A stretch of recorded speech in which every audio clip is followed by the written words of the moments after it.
Tes tes tes. Oke, kita akan melanjutkan chapter 2 terkait teori yang Mills. Oke. Oke, kita lanjutkan pembahasan di Yang Mills Theory. Kemarin kita sudah membahas tentang, ya bisa dibilang introduction to Yang Mills Theory, beberapa notasi-notasi dan ya matematika yang dibutuhkan untuk men-set up Yang Mills Theory. Sekarang kita membahas eh, beberapa properti-properti yang menarik di Yang Mills Theory. Salah satunya adalah suku theta. Theta term. The Young-Mills action is the obvious generalization of Maxwell action. Aksinya seperti ini ya, aksi Young-Mills. Dia sebenarnya ya sama kayak aksi Maxwell, cuman sekarang F-nya itu berada di mempunyai nilai di sembarang Lie algebra dan juga eh, coupling konstannya sekarang G. Dan ini 2 instead of 4 karena kita berada di normalized eh, fundamental generator. There is however one further term that we can add, which is Lorentz variant, Kitchen variant, and quadratic in field strength. This is the theta term. Nah, selain ini seperti yang di elektromagnet, topik-topik di elektromagnetik, ada suku yang dimana suku ini secara klasik dia nggak akan memberikan hmm, apapun. Dan suku ini valid untuk ditambahkan karena dia Lorentz varian, Kitchen varian, dan quadratic infield strength. Ya, sukunya seperti ini ya. Jadi disebut dengan suku theta karena ada tetanya. Theta per 16 pi square integral d 4x trace star f mu nu f mu nu. Where star f mu nu adalah dual dari field strength f mu nu. Clearly, this is an analogous to the theta term that we met in Maxwell theory in section 1.2. Note, however, that the canonical normalization of Yang-Mills theta term differ by a factor of half from the Maxwell term. Ya, bedanya kalau yang kemarin itu 1/8 ya. Ya, alasannya sama karena normalisasi dari fundamental generator juga. Sama kayak yang di aksi yang Mills yang ini itu beda faktor setengah dengan aksi Maxwell.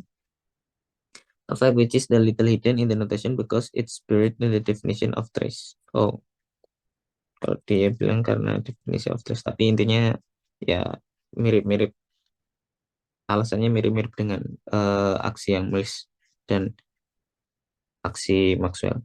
We'll understand why this is the case below. A spoiler, it's because the periodicity of the Maxwell theta term arises from the first chain number CIA square, while the periodicity of the non-abelian theta term arises from the second chain number C2A. The non-abelian theta term shares a number of property with its abelian counterpart. In particular, the theta term is a total derivative. Ya, sama seperti yang di kasus pada abelian atau Maxwell, theta termnya itu juga eh, total derivatif ya. Maksudnya dia bisa dituliskan menjadi integral dari suatu suku yang dia itu suku derivatif gitu. Where K mu sama dengan ini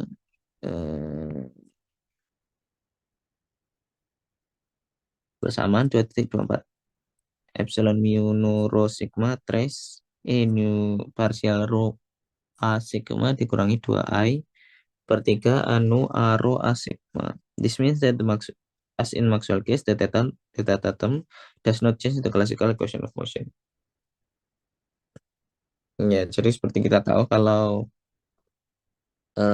classical equation of motion itu tidak bergantung atau tidak berubah jika kita tambahkan suku yang dia total derivatif seperti persamaan 2.23. Theta is an angular variable for simple gauge group. It sits in the range theta in from 0 to 2 pi. This follows because the total derivative counts the winding number of the gauge configuration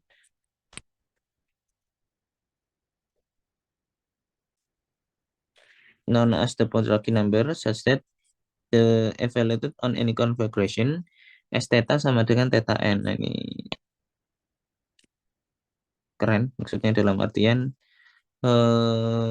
aksi suku tetanya ini hanya bergantung dengan theta dikali suatu integer n gitu. This is similar in the spirit of the kind of argument we saw in section 1.24 for the U1 theta angle. Although the details differ because non-abelian gauge group have a different topology from their abelian cosines. We'll explain this in the rest of the section and from a slightly different perspective in section 2.3. There can, however, be subtleties associated to discrete identification in the gauge group in which the case range of theta should be extended. Ya, ada juga kasus di mana tetanya ini enggak hanya antara 0 sampai 2pi ya. We'll discuss this in more detail in section 2.6. Ya, dan kita akan membahas itu di bab 2.6. In section 1.2, we mostly focus on situation where theta varies in space. This kind of topological insulator physics also applies in non-abelian case. Nah, situasi yang mirip dengan non-abelian yang ketika kita membahas topological insulator itu juga berlaku. However, as we mentioned above, the topology of non-abelian gauge group is somewhat more complicated. Ya, karena dia non-abelian ya, dia tidak commutations turn out affect the spectrum of states in the Yang-Wells theory even when theta is constant. The purpose of this section is to explore this physics. Nah, jadi di subbab ini kita akan mempelajari fisika-fisika yang berhubungan dengan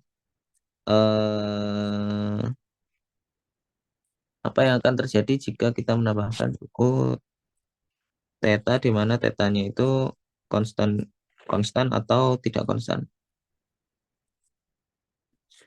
Canonical quantization of Yang-Wells. Ultimately, we want to see how theta terms affect quantization of Yang-Wells, but we can see the essence of the issue already in the classical theory where, as we will now show, the theta term result in shift to canonical momentum. Ya, jadi suku tetanya ini kalau kita tambahkan maka dia akan merubah atau menggeser canonical momentum dari Yang-Wells theory kita. The full Lagrangian is 2. As stated in the equation 2.25 ya. Aksi Yang-Wells ditambah dengan suku theta.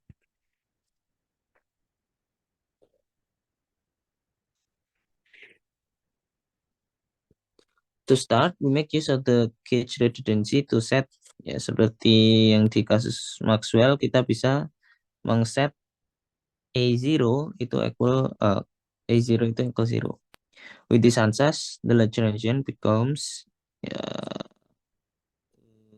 nanti bisa dibuktikan Lagrangiannya itu akan menjadi persamaan 2.26. Tinggal dimasukkan definisi F mu nu ya.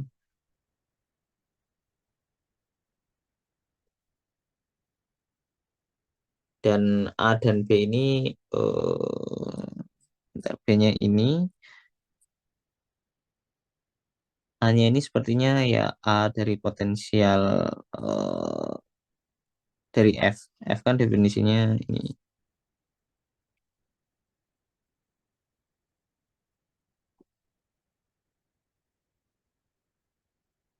Ya mirip seperti yang ditunjukkan oleh persamaan ini, cuman hanya A biasa. Nanti A0-nya dianggap 0, kemudian didefinisikan suatu B yang tadi setengah epsilon F. Dia mirip dengan generalisasi dari medan magnet. Begitu dengan suku tetanya. Is the non-abelian magnetic field sometimes called the chromomagnetic field. Meanwhile, the non-abelian electric field is AI equal AI dot. I have chosen not to use the electric field notation as the A dot terms highlight the canonical structure. Note that the theta term is linear in time derivatives. This is reminiscent of the effect of magnetic field in Newtonian particle mechanics, and we will see some similarities below. Jadi suku tetanya itu linear di time derivative ini ya. Dia nggak kuadratik seperti ini. Dan ini mirip dengan kasus di mana di mekanika Newton yang sebuah partikel itu berada di background magnetic field-nya atau bisa kita sebut dengan uh, Lorentz force ya. The Lagrangian 2.26 is not quite equivalent to 2.25. It should be supplemented by the equation of motion for A0. In analogy with electromagnetism, we refer to this as Gauss law. It is di EI equals 0. Jadi kalau kita hitung atau kita masukkan di persamaan Lagrange, nanti kita bisa mendapatkan persamaan 2.27 ya. This is a constant which should be imposed on all physical field configuration. The momentum conjugate to A is, nah kemudian seperti biasa kita bisa hitung momentum konjugat dari field A, yaitu pi, itu sama dengan partial L per partial E dot. Dan dia sama dengan 1/G square I plus theta pi P square B.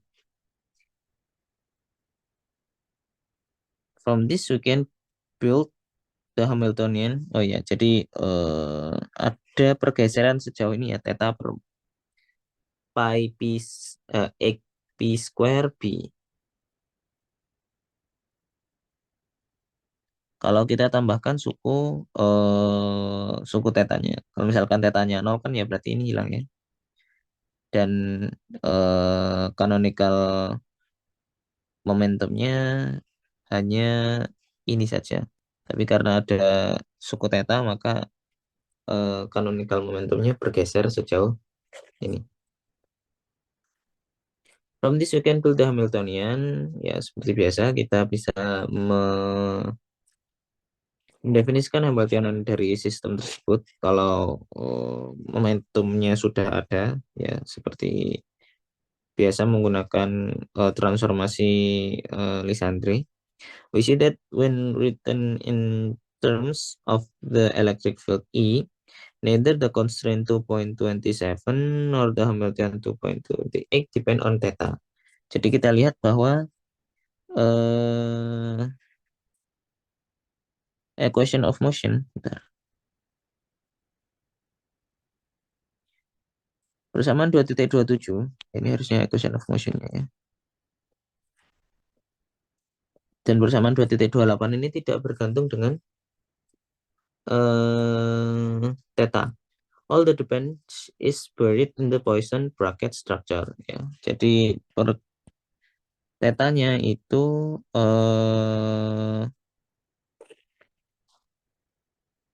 bisa kita temukan di Poisson bracket structure. Kenapa? Karena pi-nya atau yang bergantung dengan theta itu sih pi-nya, dan nanti di closing bracket structure pi-nya ini akan muncul. Indeed, when written in terms of canonical momentum pi, the constraint becomes, kalau dituliskan ke dalam canonical momentum pi, constraint-nya jadi ini ya, where the would be extra term di bi equals 0 by virtue of the Bianchi identity 2.10. Meanwhile, the Hamiltonian becomes h equals g square trace pi minus theta over x pi square b square plus 1 over g square trace b square. It is this theta dependent shift in the canonical momentum which affect the quantum theory.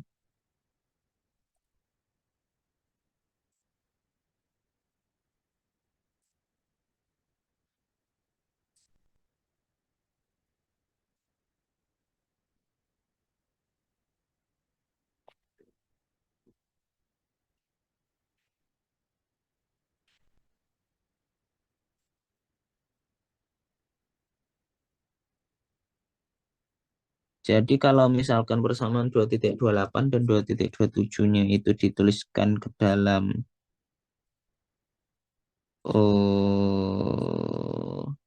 canonical momentum pi,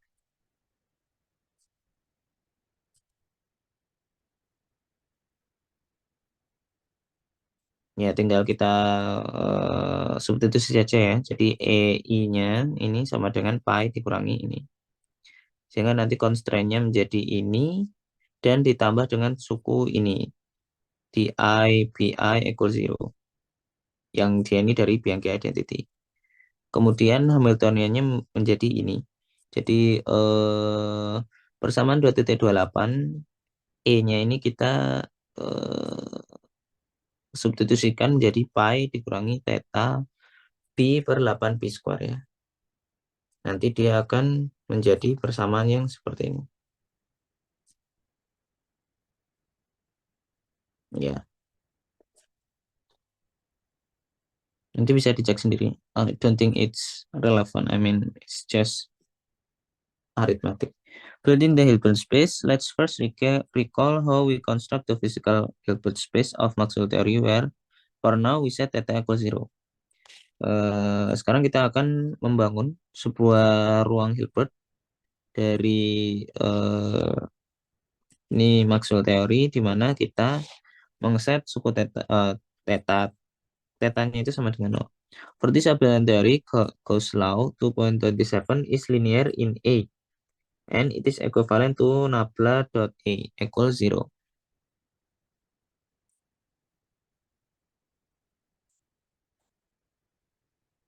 Two point twenty seven.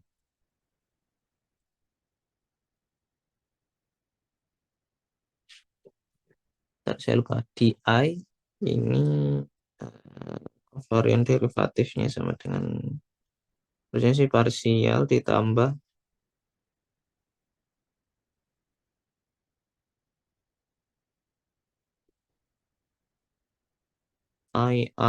something.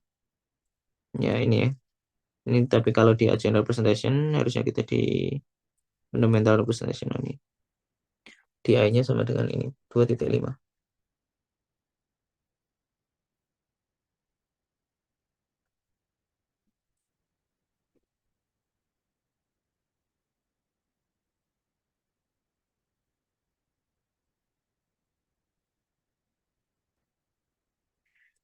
Ya, jadi Gauss law-nya itu akan jadi ini ya. Nabla dot A, this makes it simple to solve. The constraint kills the longitudinal photon mode. Jadi persamaan nabla dot A ini mengkonstrain A sehingga dia hanya mode fotonnya itu hanya yang transversal saja, yang longitudinal itu enggak ada. Leaving us with two physical transfer modes ya, dan ini seperti yang sudah kita pelajari dulu. We can then proceed to build the Hilbert space describing just this physical degrees of freedom. This is the theory we learned in our first course on quantum field theory. In contrast, things aren't so simple in Young's theory. Now, the Gauss law is nonlinear and it's not so straightforward to solve the constraint to isolate only the physical degrees of freedom. Instead, we proceed as follows. We start by constructing an auxiliary Hilbert space built from all spatial gauge field. Jadi, kalau yang di non-abelian, kita mengkonstruksi sebuah auxiliary Hilbert space yang dibangun dengan semua spatial gauge field atau yang AI ya. We call the state A, XT. The physical Hilbert space then depend as the states which obey. Nah, seperti biasa yang dulu-dulu. Jadi physical Hilbert space-nya itu didefinisikan sebagai state di Hilbert space yang dia memenuhi persamaan 2.29. Jadi ketika state-nya itu dikenai dengan operator DI, dia hasilnya 0. Note that we do not set DI equals 0 as an operator equation. This will be not compatible with the commutation relation of the theory. Jadi kita nggak ngeset ini ya, DI-nya equal 0. Tapi yang kita set adalah DI dikenakan dengan state physical equal 0. Instead, we use it to define the physical states. There is an alternative way to think about the constraint 2.29 after we have picked A0 equals 0 gauge. We still have further time independent gauge transformation of the form. Kita juga punya gauge transformation yang time independent. Karena di sini kita lihat turunannya hanya turunan di spasial. Among these are global gauge transformation, which in the limit x to infinite asymptote to omega menuju konstan tidak sama dengan 1. These are sometimes referred to as large gauge transformation. Transformasi yang seperti ini biasa disebut dengan transformasi gauge yang besar karena kita ambil limit x-nya menuju infinite-nya. They shall be thought of as global physical symmetries rather than redundancy. Transformasi gauge yang seperti ini biasanya atau harus kita pahami sebagai global physical symmetry rather than redundancy of our system. A similar interpretation holds in Maxwell theory, where the corresponding conserved quantity is electric charge. In the present case, we have a conserved charge for each generator of the gauge group. The form in the charge follow from Noether theorem, and for the gauge transformation omega equal EI omega is given by Q omega sama dengan integral D3x trace pi dot delta A. Kemudian pi-nya itu sama dengan seperti square ini ya. EI theta G square per 8 pi square BI. Kemudian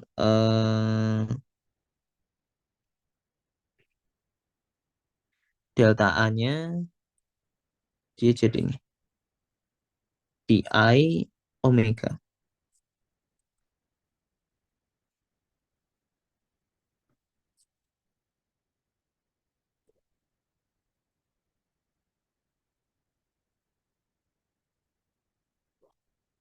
Jadi delta A-nya ini bisa kita dapatkan harusnya dari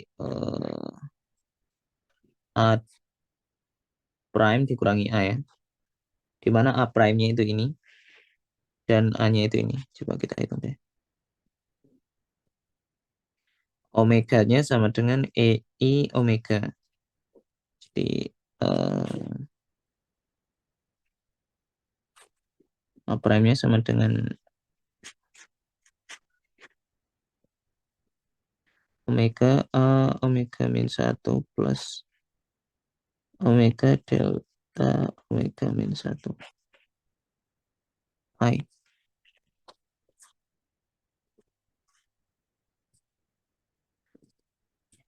Omeganya kita ambil EI omega, dan dia karena hanya angka, berarti ini hanya A ya, ditambah dengan I EI omega delta E minus I omega.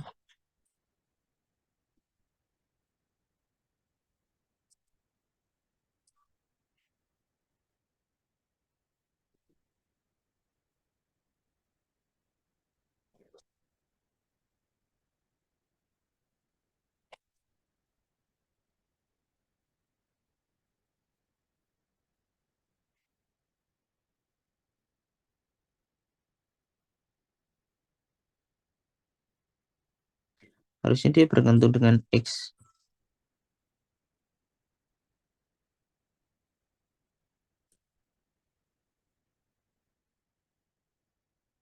Ini harusnya oh, omeganya ini bergantung dengan X harusnya berarti ya. Berarti ini sama dengan A plus I dikurangi, bentar, plus I, kemudian minus I omeganya turun,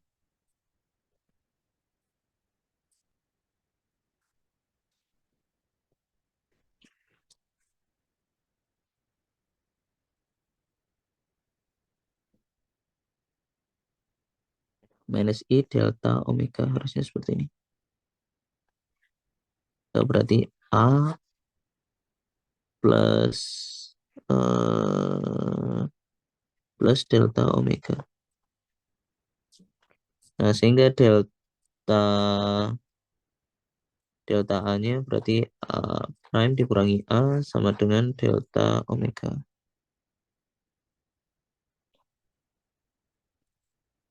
Dan dia sama dengan ini ya, di I omega.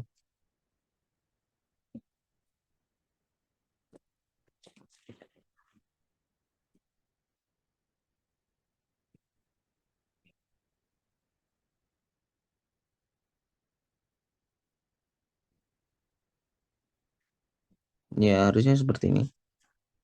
Where we have used the fact that DI/PI equal 0. Sebentar.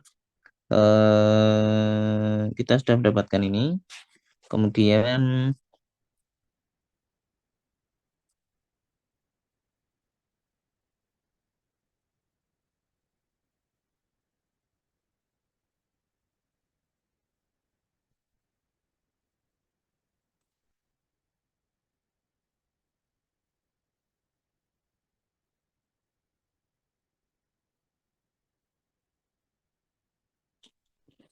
dari sini ke sini harusnya kita pakai persamaan ini.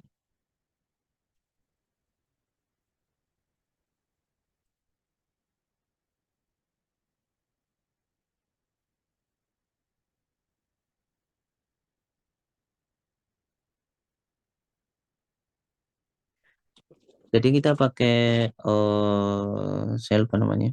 Integral by part. Kita kalikan minus di sini, kemudian di I-nya kita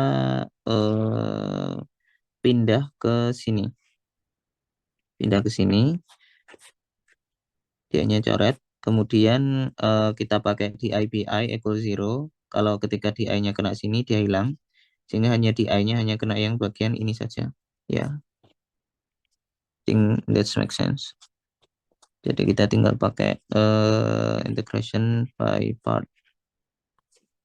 This is telling us that the Gauss law GA equal DIEAA plays the role of generator of the gauge symmetry. The constraint 2.29 is the statement that we are setting in the gauge singlet sector of Hilbert space where for all double omega q omega equals 0.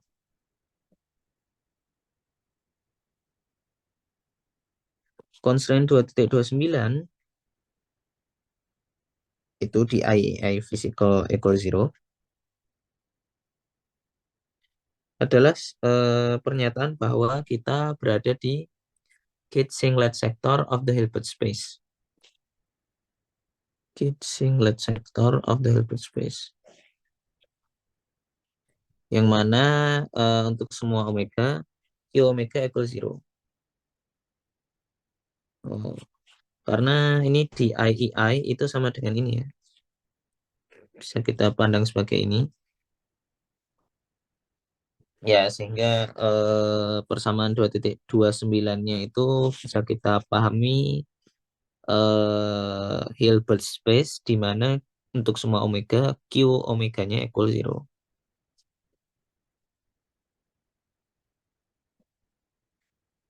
The wave function and the Chern-Simons functional. It's rare in quantum field theory that we need to resort to the old-fashioned Schrödinger representation of the wave function. But we will find it useful here. We will think of the states in auxiliary Hilbert space as wave function of the form psi A. Strictly speaking, these are the wave functionals because the argument AX itself is function ya. Itu fungsional ya, karena isinya fungsinya itu fungsi. In this language, the canonical momentum pi I is as usual in quantum mechanics, pi I equal ya turunan seperti ini ya. Jadi sama seperti di quantum mechanics biasanya P itu kan sama dengan minus I parsial X. Nah, sekarang space koordinat kita itu kita anggap sebagai AI dan momentum koordinatnya pi I ya. The Gauss law constraint then becomes.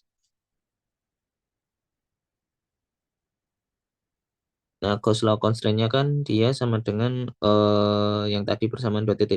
Ya enggak?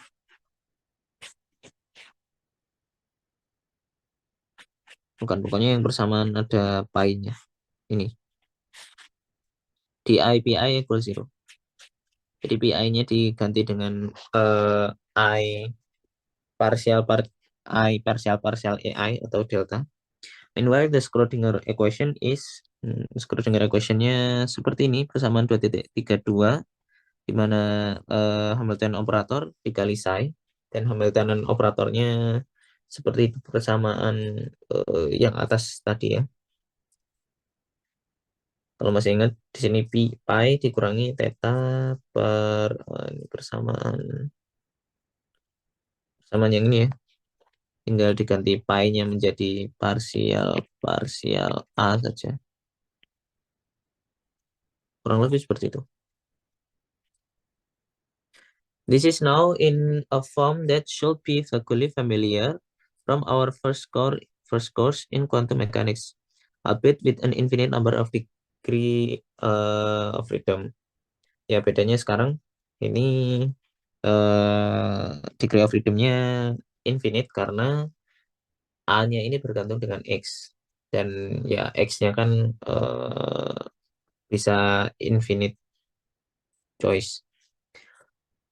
All you have to do is solve this equation. That you may not surprise to hear is easier said than done. Yeah. We can however try to see the effect of theta term. Suppose that we find a physical energy eigenstate, call it psi naught A, that solves both 2.31 as well as the Schrödinger equation 2.32. Ya, misalkan kita sudah mempunyai solusi yang fisis, yang kita anggap yang kita tuliskan dia sebagai psi naught psi A yang solve both equation 2.31 dan equation 2.32 dengan theta sama dengan 0. That is ya sekarang kita anggap tetanya 0 sehingga suku ini enggak ada. Sehingga yang hanya ada suku ini saja dan suku ini. Now consider the following state. Ya seperti biasa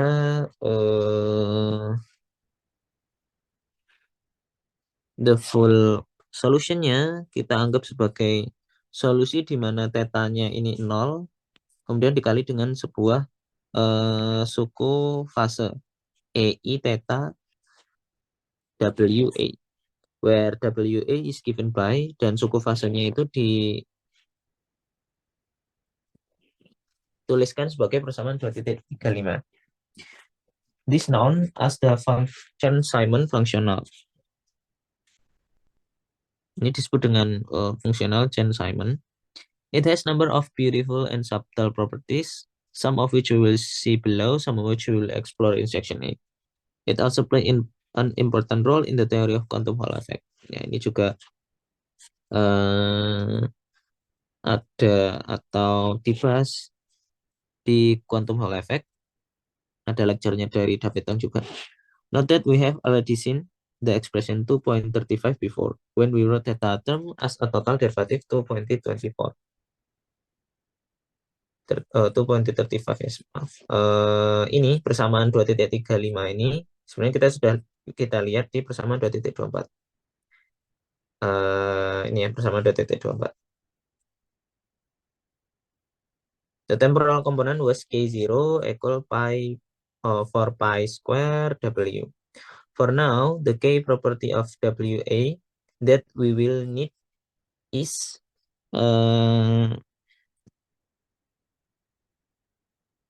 sifat atau properti dari WA yang nantinya kita akan butuhkan adalah turunan WA terhadap AI itu sama dengan ini. Ya, tinggal diturunkan saja ya ini. Ini kalau terhadap AI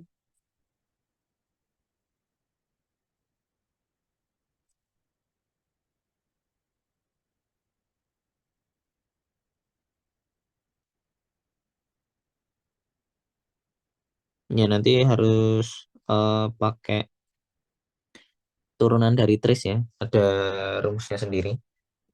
Nanti coba dicek. Intinya nanti hasilnya dia sama dengan ini. Dan menggunakan definisi dari B, nanti setengah EIJK FJK itu sama dengan BI.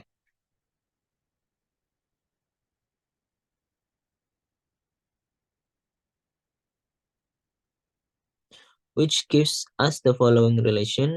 Nah, sehingga kalau kita hitung turunan psi A yang psi A ini ya,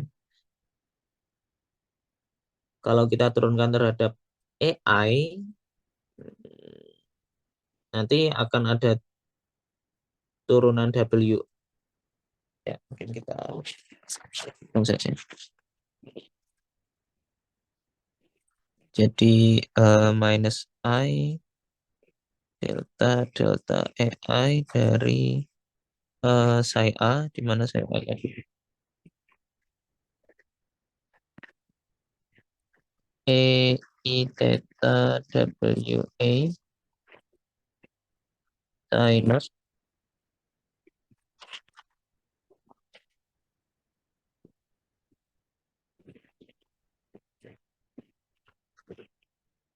A. Kalau kita turunkan nanti jadinya minus I, suku ini kita turunkan dulu. Jadinya I theta WA dikali dengan E I theta partial AI WA, kemudian ditambah atau dikurangi dengan I minus I theta WA. Sekarang suku ini yang kita turunkan ya. Parsial delta sin not A per delta AI. Oke, seems good. Kemudian ini kita masukkan delta WA delta AI itu sama dengan ini. Seperempat P square PI. Sehingga ini jadi minus I.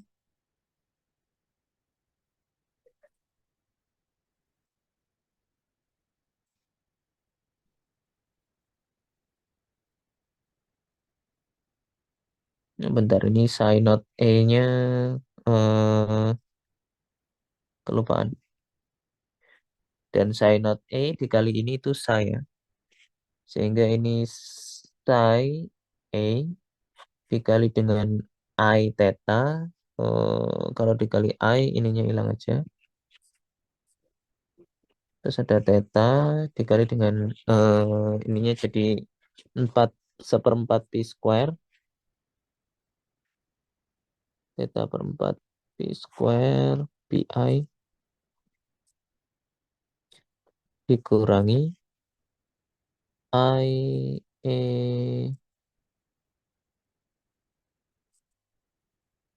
theta WA delta sin not A per delta AI. Ya, ini ya, tinggal di substitusi saja sebenarnya. This ensure that psi satisfy the Gauss law constraint 2.31. 2.31. Itu ya, di minus I partial psi per partial I equals 0.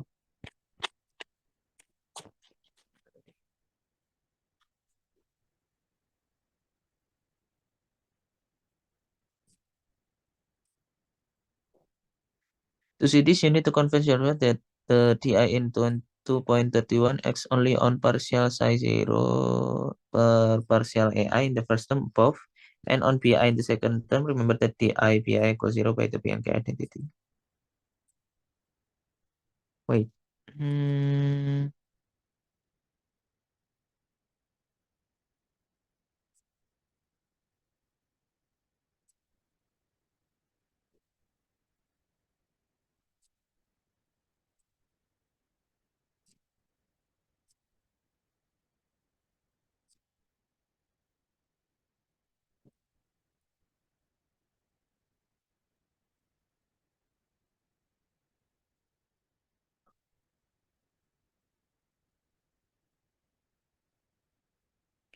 This ensure that the psi satisfy the Gauss law function.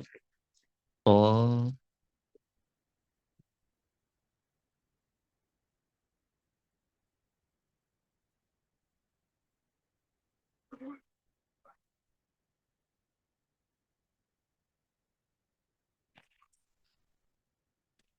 Ya sepertinya kalau misalkan partial psi per partial AI-nya kita masukkan ini persamaan yang terakhir ini, nanti dia hasilnya akan selalu 0 dengan bantuan bahwa DI-nya hanya bekerja di ini the first term only, dan kemudian kalau kena BI nanti hasilnya 0.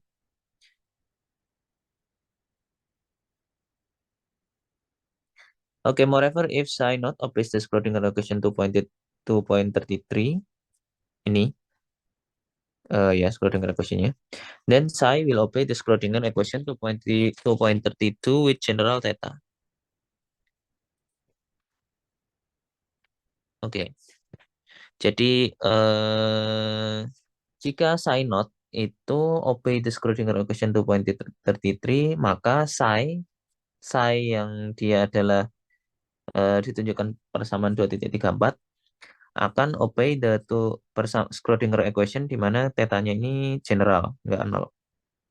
The proof would seem to show that if we construct a physical state psi naught with energy E when theta equal 0, then we can trace this with the Chern-Simons functional to construct a state psi which has the same energy E when theta tidak sama dengan 0. Nah, ini yang bagus. Dalam artian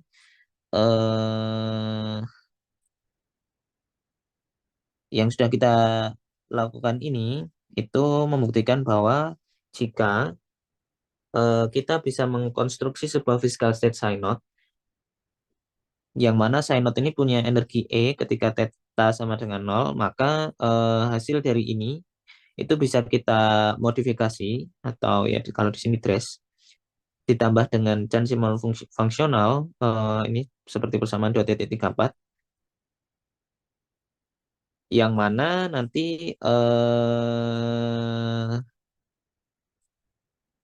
tracing the psi naught with the Chern-Simons fungsional itu akan mengkonstruksi sebuah state psi dengan energi yang sama, yang mana state psi-nya itu satisfy Gauss law constraint dan satisfy the Schrödinger equation dengan tetanya yang tidak nol seperti ini.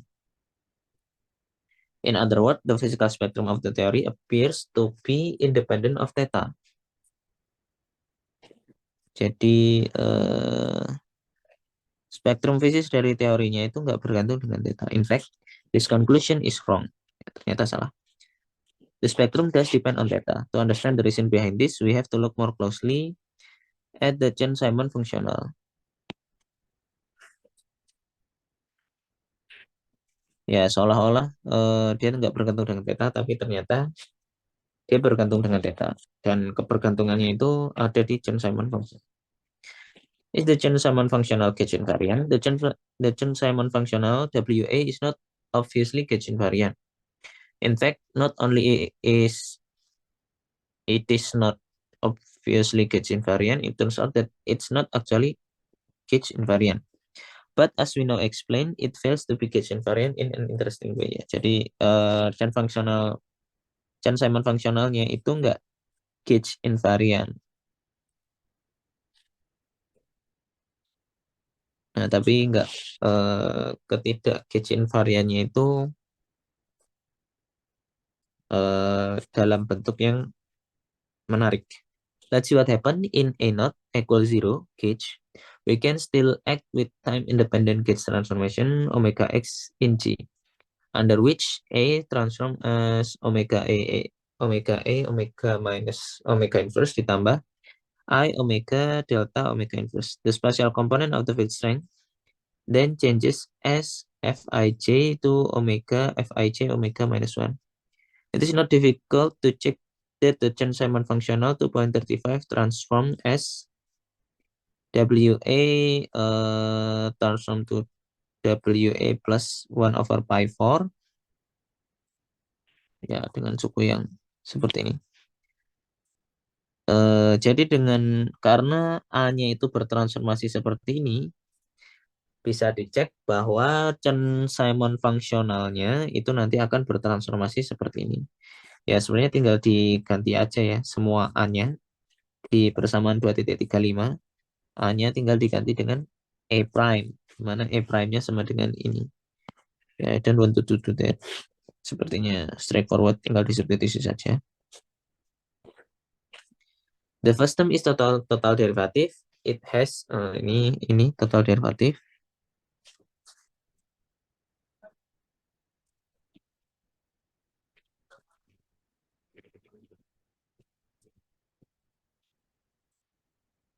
It has an interesting role to play on manifolds with boundaries, but will not concern us here. Instead, our interest lies in the second term. This is novel to non-abelian case theories and has a beautiful interpretation. To understand this interpretation, we need to understand something about topology of non-abelian gauge transformation. As we now explain, this gauge transformation fall into different classes. Ya, jadi transformasi teranya itu bisa kita anggap atau ya ada beberapa kelas-kelas dari transformasi teranya. We have already made the first classification of gauge transformation, those with omega not equal 1 at spatial infinity. Ya, ini yang tadi ya, yang large gauge transformation, di mana omeganya itu sama dengan konstan, tapi tidak sama dengan 1 pada limit X mendekati infinite.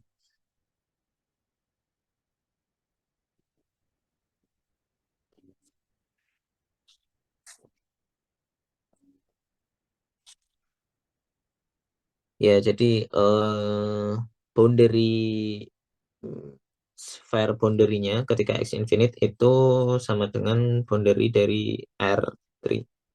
R to be talked as a global symmetry. The remaining gauge symmetries have omega equal 1 on S to infinite. These are the one that we are interested in here. Insisting that omega limit to 1 at S to infinity, ini ketika X-nya menuju tak hingga ya maksudnya ya. is equivalent to working on spatial S3 rather than R3. Ya, jadi limit omega menuju 1 ketika X infinite itu sama saja kita bekerja di S3 rather than R3. Each gauge transformation with this property then defines a map omega X map from S3 to G. Such maps fall into disjoint classes. This arises because the gauge transformation can wind around the spatial S3. Ya, seperti biasa, topologinya itu sehingga gauge transformation-nya bisa I don't know what is wind in Indonesia.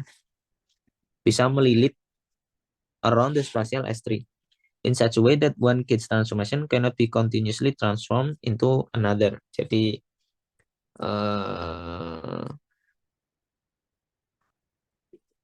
beda jumlah lilitan itu nggak bisa di continuous transform into another. Jadi ya beda lilitan itu benar-benar beda dalam beda fisis gitu loh. We'll meet this kind of idea a lot throughout these lectures. Such maps are characterized by homotopy theory. In general, we'll be interested in different classes of maps from sphere Sn into space X. Two maps are said to be homotopic if they can continuously deform into each other. Ya, jadi dua pemetaan itu disebut dengan homotopik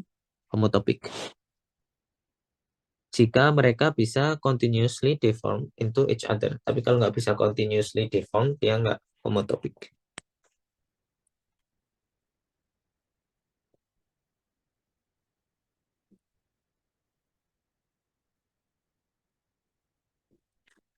These homotopically distinct maps are classified by the group pi n x. For us, the relevant formula is pi 3g equals Z3.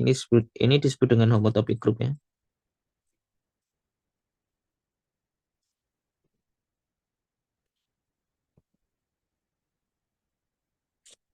For all simple compactly grouped G in words, this means that the winding of gauge transformation is classified by an integer n. Ya, ini seperti yang tadi sudah dijelaskan.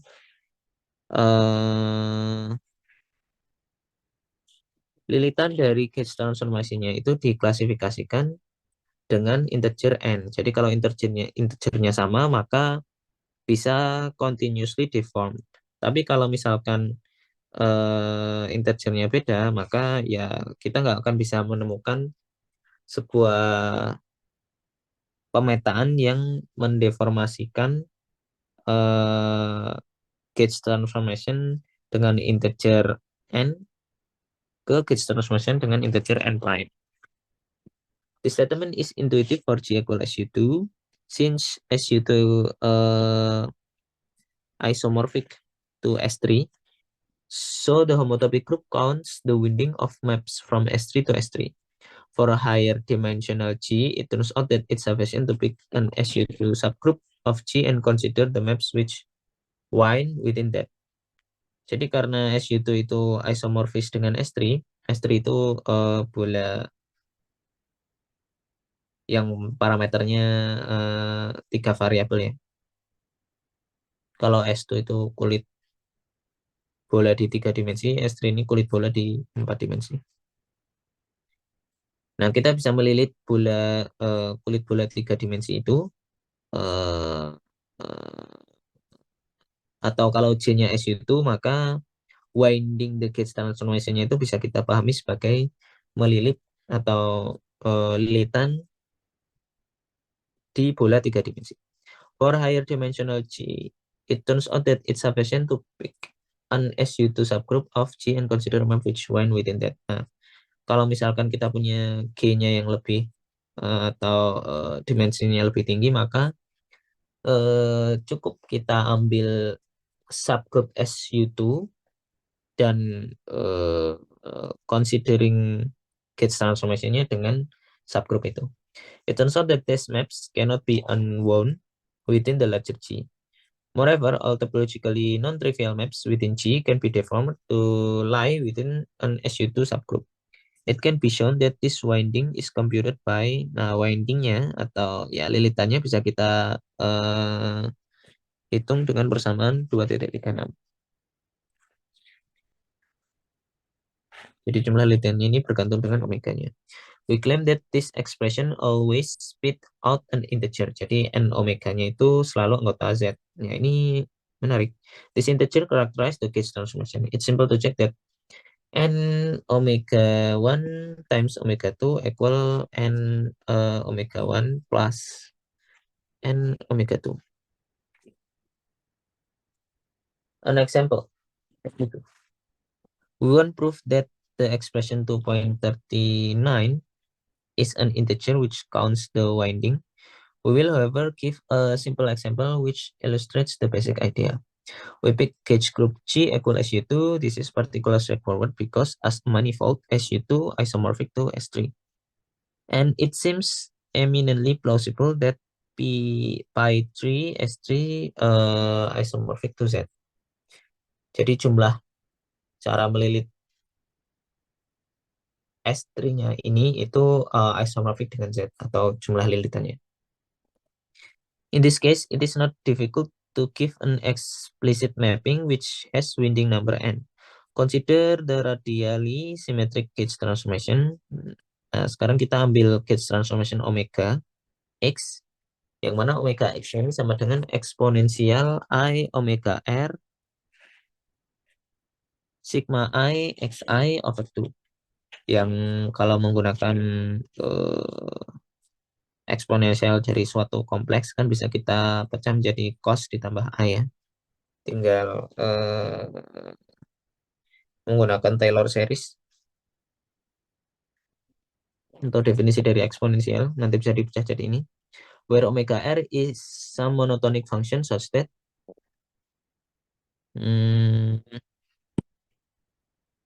dia 0 ketika R-nya 0 dan nilainya 4πn ketika R-nya infinite. Note that whenever omega is multiple of 4 pi, then omega equal to pi I sigma I xi yang sama dengan 1. Kalau omeganya ini itu sama dengan 4pi, ya berarti ini 4pi kali 2, 2-nya coret. Dan nanti sama dengan ini ya. Dan dia sama dengan 1. Ya, karena ini hanya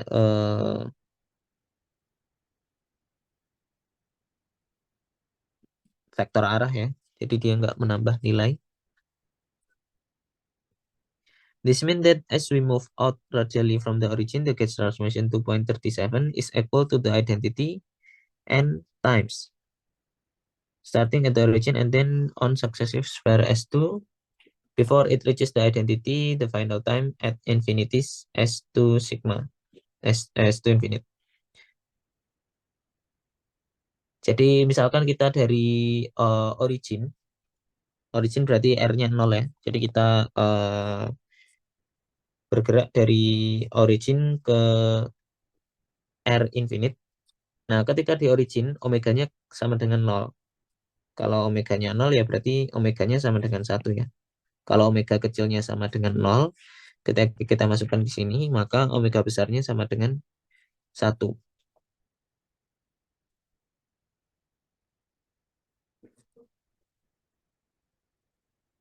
The case transformation 2.37 is equal to the identity n times.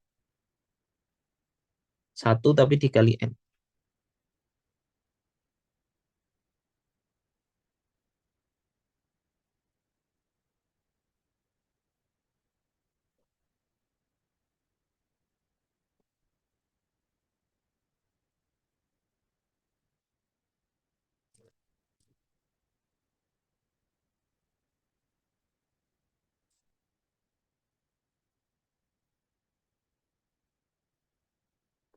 Hmm.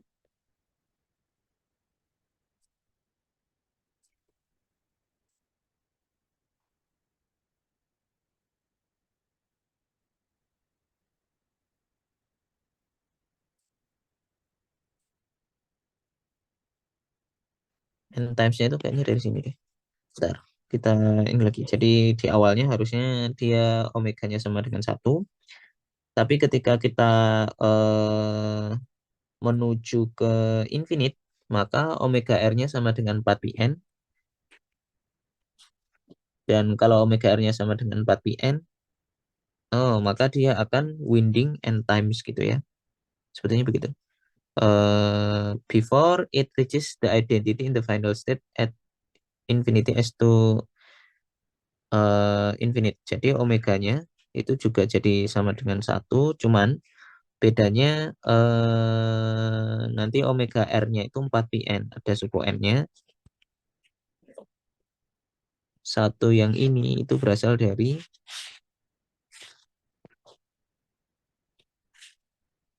E2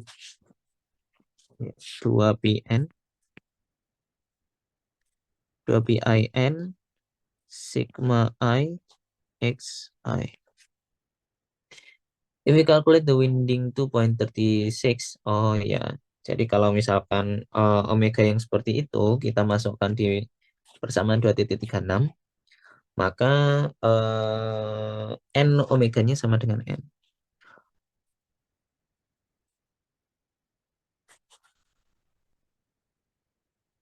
For more general non-abelian gauge group G, one can always embed the winding omega nx into an SU2 subgroup. It turns out that it is not possible to unwind this by moving the larger G. Moreover, the contour also holds. Given any non-trivial winding omega x in G, one can always deform omega x until it sits entirely within an SU2 subgroup. The Chern-Simons functional is not gauge invariant. We now see the relevance of the topologically non-trivial gauge transformation. Dropping the boundary term, the transformation of the Chern-Simons functional is ini ya. Jadi karena suku ini itu selalu nilainya adalah selalu integer. Oh salah. Suku yang ini nilainya selalu integer harusnya ya. Kemudian yang suku yang total derivatif kita hilangkan.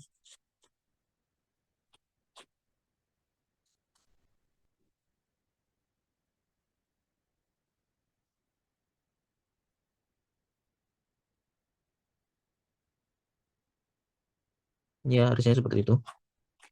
Maka kalau kita transformasi gauge kan si Chern-Simons fungsionalnya, maka dia hasilnya adalah seperti ini ya. WA itu bertransformasi menjadi WA plus N. We learned that the Chern-Simons functional gauge invariant, but it only change under topologically non-trivial gauge transformation, where it shifts by an integer. What does this mean for our wave function? We will require that our wave functions are gauge invariant. Nah, tapi kalau gauge function kita harusnya gauge invariant. Demikian rupa sehingga psi A prime equal psi A. Atau dalam kata lain, kalau kita ingin wave function kita gauge invariant ketika gauge potensial kita transformasikan gauge, maka psi-nya nggak berubah. Intinya begitu. Dengan A prime sama dengan ini. Now, however, we see the problem with our tracing argument. Suppose that we find a wave function psi not A, which is unstated when theta equals 0 and is gauge invariant.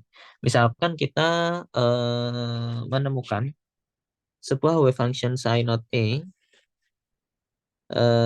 yaitu adalah state ketika tetanya sama dengan 0, dan wave functionnya ini gauge invariant. Dan the traced function, nah harusnya traced functionnya ini juga gauge invariant juga. Traced function yang sudah kita kalikan dengan Chern-Simons functional will indeed solve the Schrödinger equation for general theta. Persamaan 2.38 akan menyelesaikan persamaan Schrödinger untuk general theta yang tadi ya. But it is not gauge invariant. Tapi persamaan 2.38-nya ini enggak gauge invariant. Dia akan bertransformasi seperti ini. Jadi ketika A-nya itu kita rubah, menjadi E prime, maka akan muncul suku tambahan yaitu EI theta N. This then is the way that the theta angle shows up in the stage. Nah, ini inilah cara bagaimana dependensi dari tetanya itu muncul. We do require that the psi A is Kitch invariant. Nah, kita harus atau butuh bahwa psi A-nya itu harus Kitch invariant.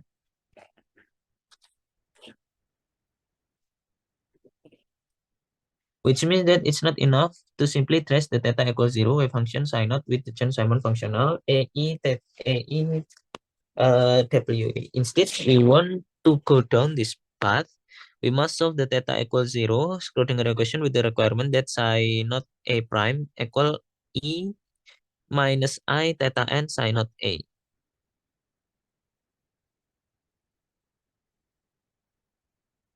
Oh, so that this cancel the additional phase coming from the tracing factor so that psi A is Kitch invariant.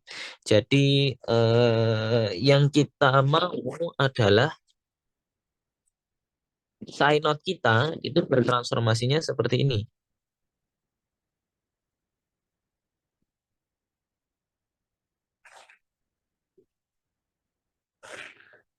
Jadi kita ingin psi naught A prime-nya itu sama dengan ini. Sedemikian rupa sehingga ketika psi, di mana psi ini yang solusi yang lebih umum dan yang ingin kita cari, jika psi naught-nya itu bertransformasi seperti ini, maka nanti psi-nya itu akan sama dengan psi A. Psi A prime sama dengan psi A. Kalau psi naught A prime-nya itu bertransformasi seperti ini. Jadi suku ini dari si psi naught-nya ini akan nge-cancel EI theta N dari ini. So that this cancel the additional phase coming from the tracing factor so that psi I is Kitch invariant. Ya, jadi intinya begitu. There is one last point. The value of theta only arises in the phase EI theta N with N in Z. This is the origin of the statement of that theta is periodic mod 2 pi. We take theta in antara 0 sampai 2 pi ya. We have understood that the spectrum does depend on theta. We have not understood how the spectrum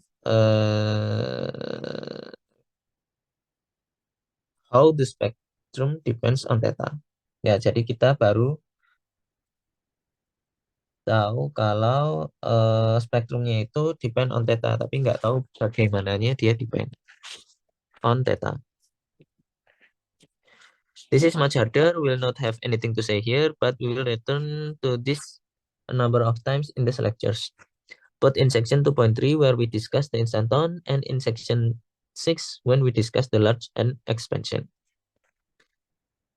Analogies from quantum mechanics. There is an analogy that exhibits some, but not all, of the ideas above in much simpler setting. Consider a particle of unit charge restricted to move on a circle of radius r. Through the middle of the circle, we thread a magnetic flux phi.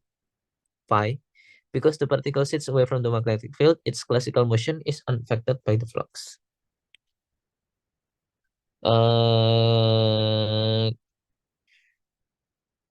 Kita tinjau sebuah partikel dengan muatan 1 atau E yang dia terkungkung dalam suatu lingkaran dengan radius r. Di tengah lingkaran kita adakan magnetic flux phi karena partikelnya itu berada atau jauh dari magnetic field-nya, maka the classical motion is unaffected by the flux. Nonetheless, the quantum spectrum does depend on the flux, and this arises for a reason very similar to those described above. Jadi walaupun secara klasik itu dia nggak bergantung dengan fluxnya, tapi secara kuantum itu dia bergantung dengan magnetic fluxnya. Let's recall how this works. The Hamiltonian of the particle is Hamiltonian dari partikel yang terkungkung di lingkaran dengan radius r dan di tengah-tengahnya ada flux. Itu seperti persamaan ini ya.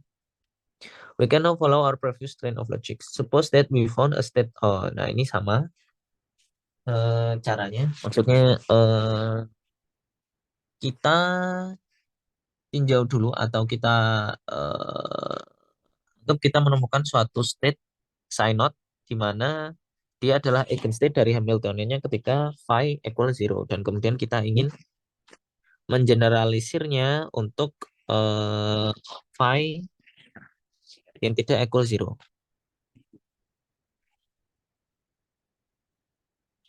We might think that we could then just write down the new state psi equal e to the power of minus I phi x over 2 pi r psi naught, which is an eigenstate of the Hamiltonian for non-zero phi. However, as in Young's case above, this is too quick. For our particle on the circle, it's not large gauge transformation that we have to worry about. Instead, it's simply the requirement that the wave function is single valued.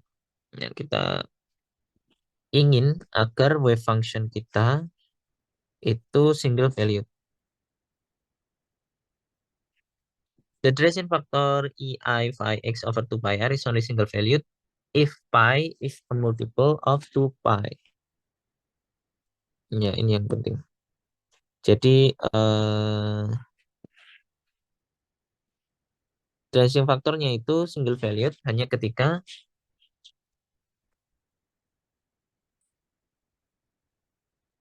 pi-nya itu multiple of 2 pi. Of course, the particle moving on a circle is much simpler than Yang-Mills. Indeed, there is no difficulty in just solving it explicitly. The single-valued wave functions have the property that they are actually independent of phi.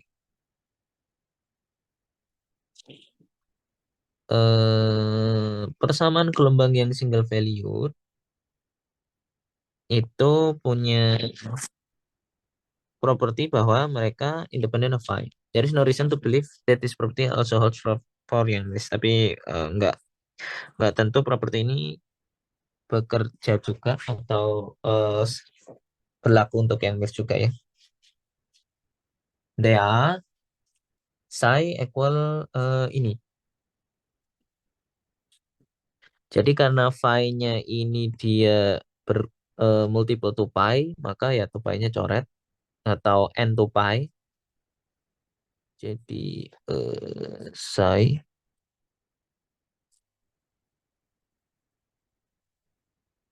nya equal e minus e phi x per 2 pi r psi naught. Pi-nya sekarang sama dengan n 2 pi, sehingga nanti dan psi naught-nya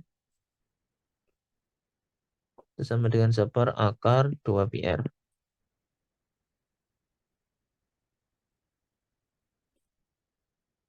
Nah, sehingga psi-nya nanti sama dengan ini ya. They solve the Schrödinger equation H psi equal E psi with energy E equal sama titik 2,39. Tinggal dimasukkan saja psi-nya ke Hamiltoniannya ya. I think that's not quite susah. We see that the spectrum of the theory does depend on the flux phi. Nah,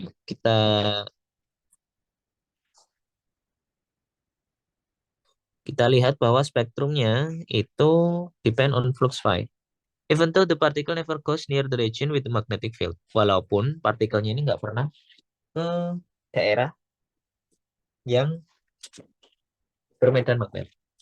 Moreover, as far as the particle is concerned, the flux phi is a periodic variable. Phi-nya itu periodic with periodicity 2 pi. In particular, if phi is an integer multiple of 2 pi, then the spectrum of the theory is unaffected by the flux. The theta angle, bentar. Ini kenapa kita ada ini? Ini cuma analogi di quantum mechanics saja, bagaimana setup dari yang tadi ada juga di quantum mechanics.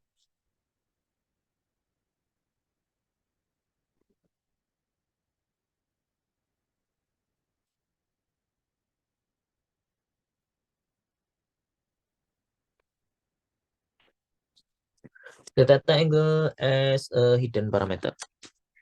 There is an alternative way to view the problem of the particle moving on a circle. We explained this here before returning to Youngblood, where we offer the same viewpoint. This new way of looking at things starts with a question: why should we insist that the wave function is single valued?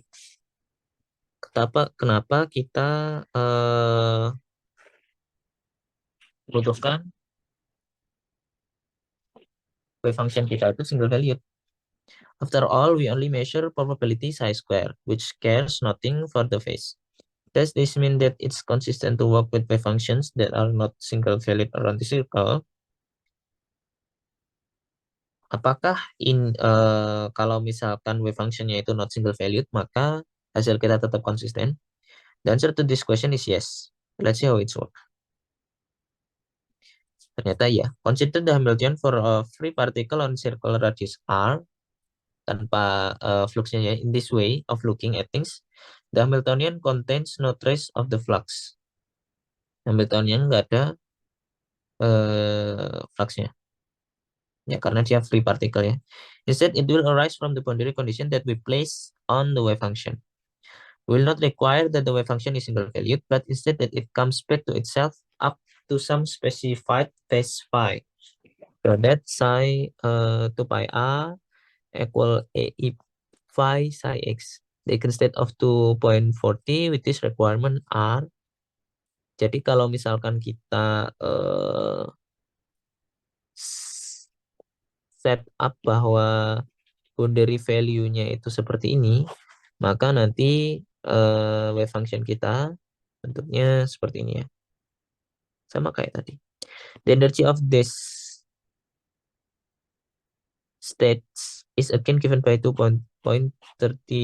Jadi nanti energinya sama kayak yang tadi. We learned that allowing for more general wave function doesn't give any new physics. Instead, it allows for a different perspective on the same physics. Jadi ada perspektif yang berbeda, in which the presence of the flux does not appear in the Hamiltonian, but instead it shifted to the boundary condition imposed on the wave function.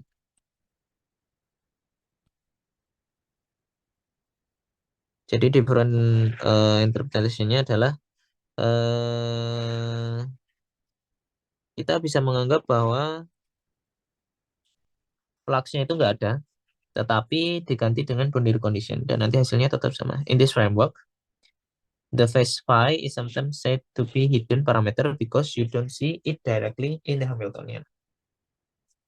We can now ask the same question for Young-Mills. We will start with the Young-Mills theory in the absence of theta term. Oh, sekarang kita mau mengecek apakah di Young-Mills theory ini juga ada different perspektif yang sama seperti quantum mechanics.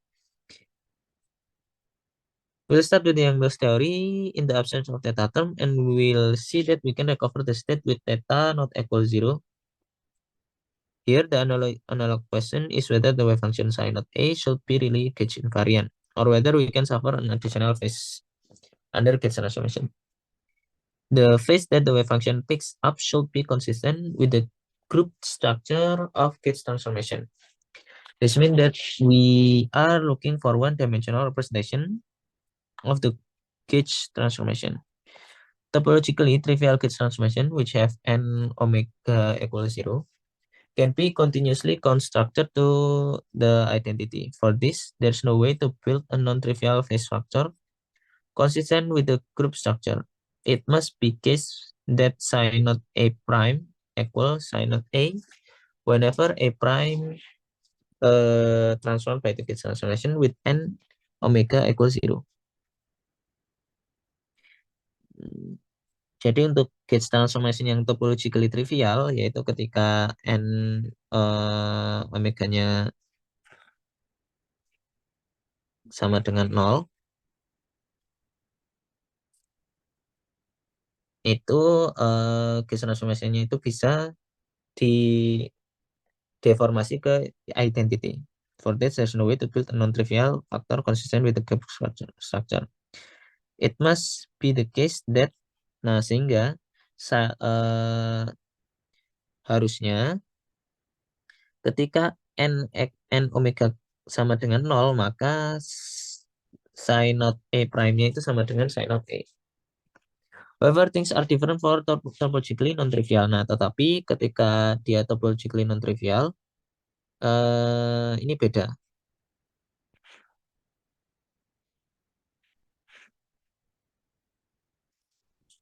As we have seen above, these are labeled by their winding and omega equals z. One could require that under this topologically non-trivial gauge transformation, the wave function change as, ya ini seperti tadi, psi not A prime-nya itu bertransformasi seperti ini. For some choice of theta in 0 to 2 pi. This is consistent with the consecutive gauge transformation because n omega saat on n omega 1 times omega 2 equal n omega 1 plus n omega 2. In this way, we introduce an angle theta into definition of the theory through the boundary condition on wave function. It should be clear that the discussion above is just another way of stating our Euler result.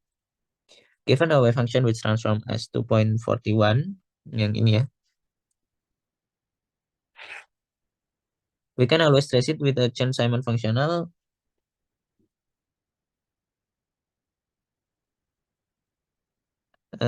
as in 2.38. To construct the single wave valued wave function, these are just two different paths that lead to the same conclusion. Jadi jika wave function kita itu bertransformasi seperti 2.41, maka kita akan selalu bisa trace it with the Chern-Simon functional as in 2.38 to construct a single valued wave function.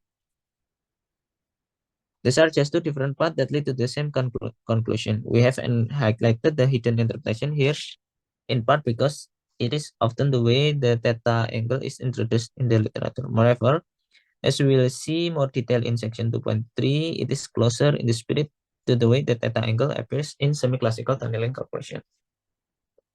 Jadi ada dua interpretasi. Yang pertama itu benar-benar kita masukkan suku theta di aksi yang Mills kita, dan akhirnya kita dapat shifted canonical momentum dan seterusnya dan seterusnya. Tapi ada juga interpretasi yang lain di mana kita insist that persamaan 2.41 itu berlaku. Sehingga untuk construct a single valued wave function maka kita bisa menambahkan Chern-Simon fungsional.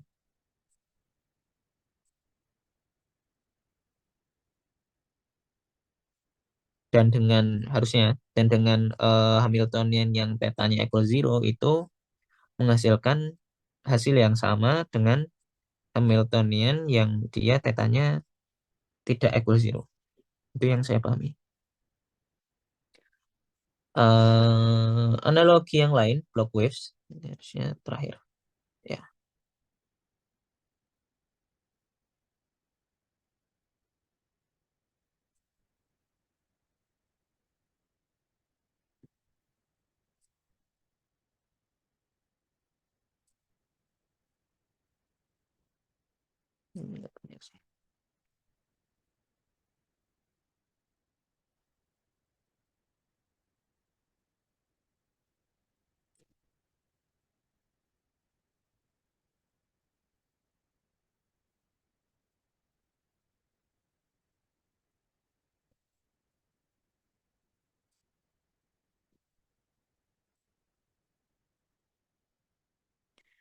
There is another analogy which is often wheeled out to explain how theta affects the states. This analogy has some utility, but it also has some flaws. I'll try to highlight both below.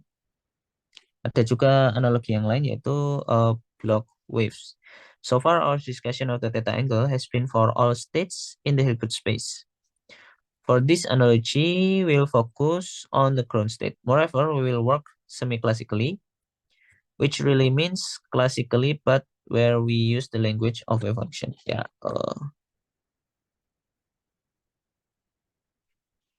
jadi kita bekerja secara klasikal, tapi kita menggunakan uh, bahasa dari wave function. I should stress that this approximation is not valid. As we will see in section 2.4, Yang-Mills theory is strongly coupled quantum theory, and the true ground state will bear no resemblance to the classical ground state. The purpose of what follows is merely to highlight the basic structure of Hilbert space. With this caveat out the way, let's proceed.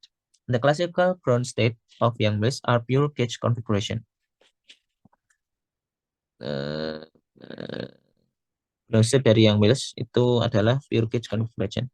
This means that they take the form A equal IV delta V minus 1 for some Vx in G.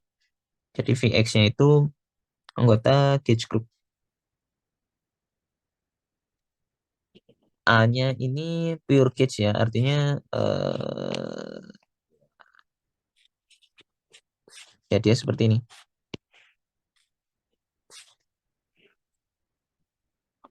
But as we have seen above, such configurations are labeled by the integer NV.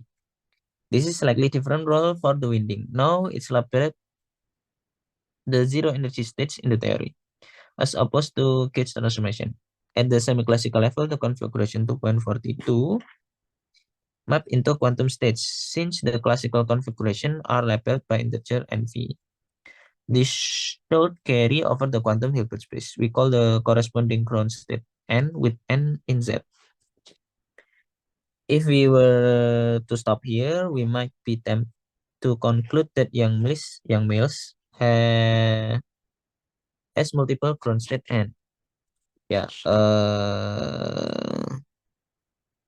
seolah-olah teori Yang-Millsnya itu punya ground state N, but this would be too hasty. Ya, tapi ini terlalu terburu-buru.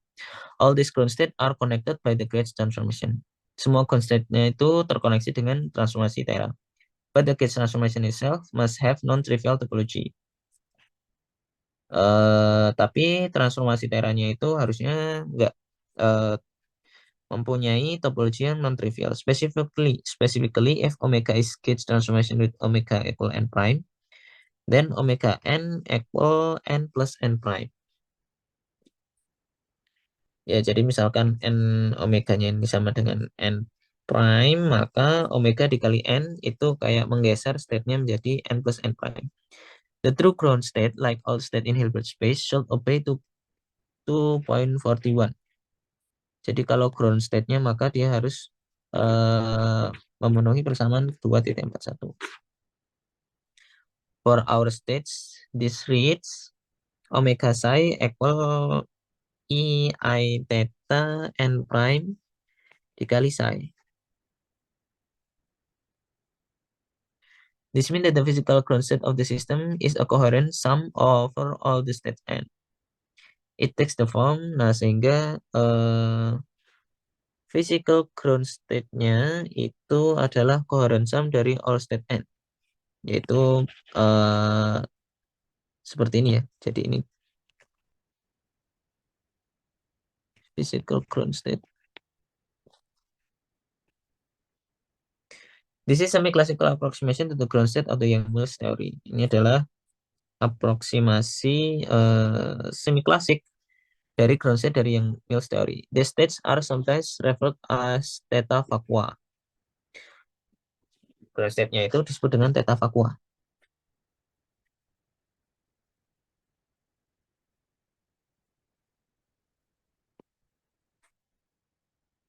Once again, I stress that the semi-classical approximation is a Rabi's approximation in this case. This is not close to the true ground state of the youngest. Tapi ini sebenarnya nggak benar ya. Maksudnya kalau secara kuantum nanti karena yang itu strongly coupled, maka kuantumnya itu nggak bisa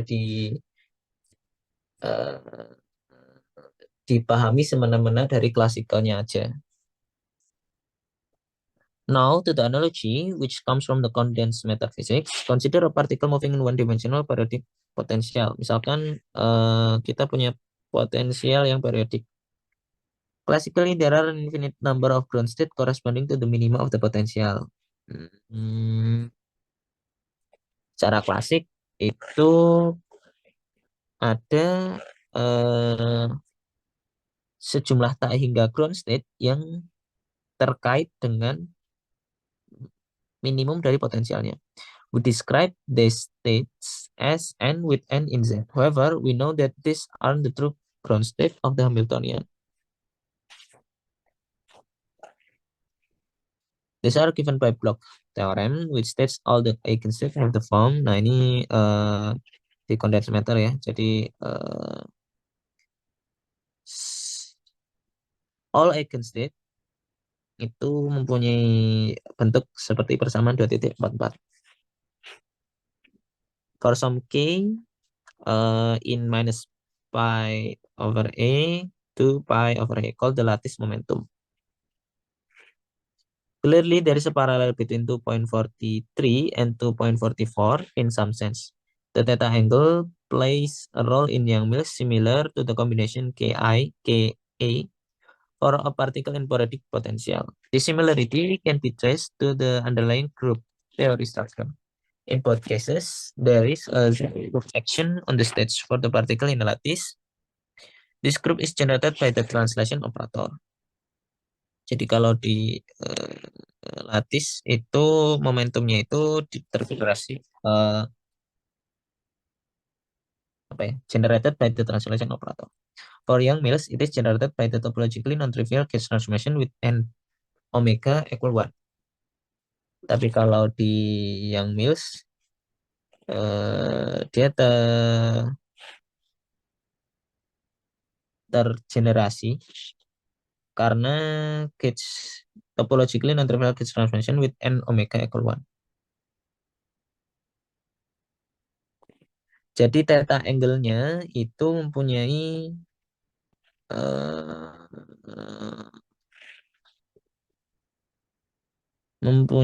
role yang sama, yang mirip dengan Ki yang ada di periodic potential. There is, however, an important difference between these two situations. For the particle in a potential, all the states K lie in the Hilbert space. Indeed, the spectrum famously form a band labeled by K. Ya, kalau di condensed matter, semua keadaan K itu berada di Hilbert space, yang dia membentuk sebuah pita yang dilabeli dengan K. In contrast, in Yang-Mills theory, there is only a single state. Each theory has a specific theta which picks out one state from the band. Jadi kalau di Yang-Mills theory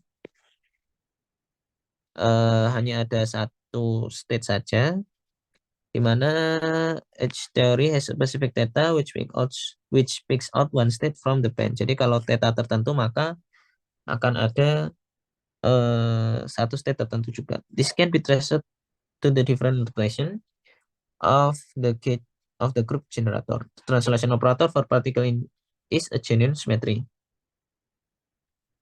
Operator translasi itu benar-benar simetri yang genuine, yang benar-benar simetri. Moving, yang artinya moving one physical state to another. In contrast, the topologically non-trivial gauge transformation is like all gauge transformation redundancy. Sedangkan ya kalau topologically non-trivial gauge transformation itu hanya redundancy saja. It relates physically identical states albeit up to a phase. Jadi dia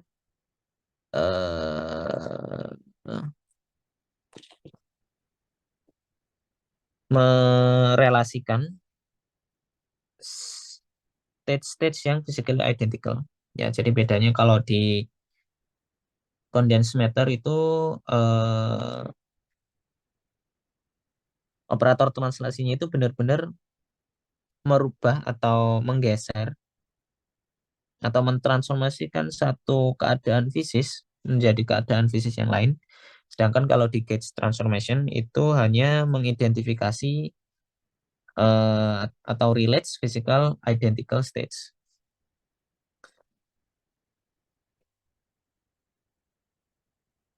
Okay, I think this is a good time to stop. Kita sudah mempelajari atau meninjau ulang theta term di Yang-Mills. Ya,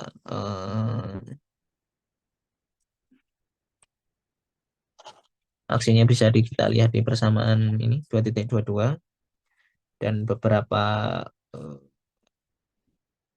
yang penting adalah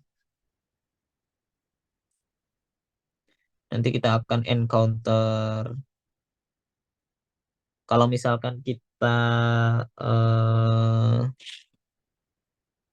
pakai old fashion representation dari Schrodinger wave function, maka nanti kita akan menemukan Chern-Simons fungsional yang ternyata dia tidak gauge invariant, tetapi ketidak gauge invariannya itu dalam bentuk yang menarik dan dia ada hubungannya dengan topologi.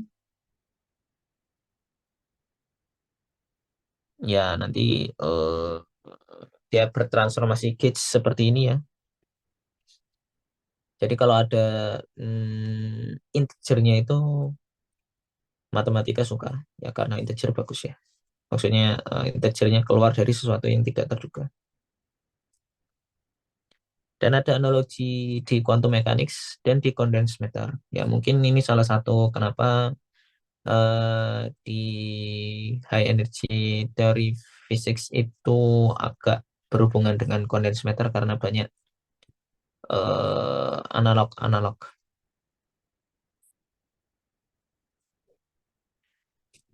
Okay, I think that's all for today. We'll continue in instanton in the next section.